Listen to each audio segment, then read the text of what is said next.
उत्तराखंड की दिव्यता में बसा रुद्रप्रयाग जिला देवभूमि की अद्भुत शक्तियों को समेटे हुए है। इसी पावन भूमि पर अलकनंदा नदी के तट पर विराजमान है कोटेश्वर महादेव, भगवान शिव का एक ऐसा चमत्कारी धाम जो न केवल श्रद्धालुओं की आस्था का केंद्र है बल्कि रहस्यों और कथाओं से भी परिपूर्ण है।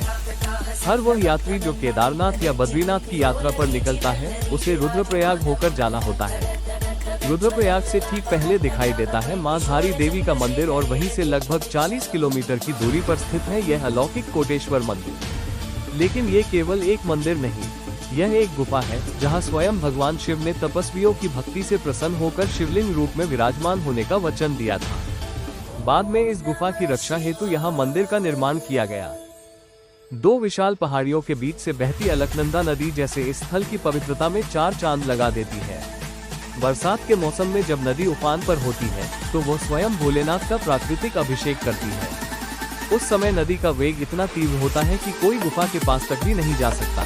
ये दृश्य किसी चमत्कार से कम नहीं लगता। मंदिर के निकट वर्षों से सेवा कर रहे पुजारी और महंत इसे केवल तीर्थ स्थल नहीं, शिव की जीवित उपस्थिति मानते हैं।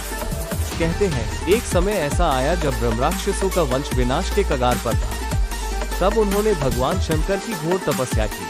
भोलेनाथ प्रसन्न हुए और वरदान मांगने को कहा। तब राक्षसों ने वरदान मांगा, हमें राक्षस योनि से मुक्ति मिले और जब हमारा अस्तित्व समाप्त हो जाए तो हमारा नाम श्रद्धा और सम्मान के साथ लिया जाए।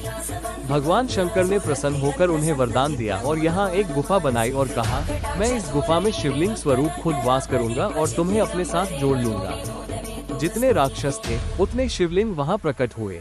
संख्या इतनी अधिक थी कि पूरा पर्वत शिवलिंगों से भर गया। तभी से इस स्थान को नाम मिला कोटेश्वर, यानी करोड़ों शिवों का धाम। शिव ने वचन दिया कि जो भी इस गुफा में आकर श्रद्धा से कुछ मांगेगा उसकी मनोकामना राक्षसों के नाम से पूर्ण होगी। इस तरह भगवान शिव ने उन राक्षसों को मोक्ष दिया और उन्हें सम्मान दिलाया। कोटेश्वर मंदिर की विशेषता ये भी है कि जो व्यक्ति पूरी रात यहाँ दीप जलाकर ध्यान में बैठता है उसकी सभी इच्छाएं शिव कृपा से पूर्ण होती है। यहाँ की शांति, आध्यात्मिक ऊर्जा और दिव्यता हर किसी के मन को स्पर्श करती है। यहाँ गंगा नदी उत्तरवाहिनी होकर बहती है जो इस स्थान को और भी अधिक पवित्र और शुभ बनाती है।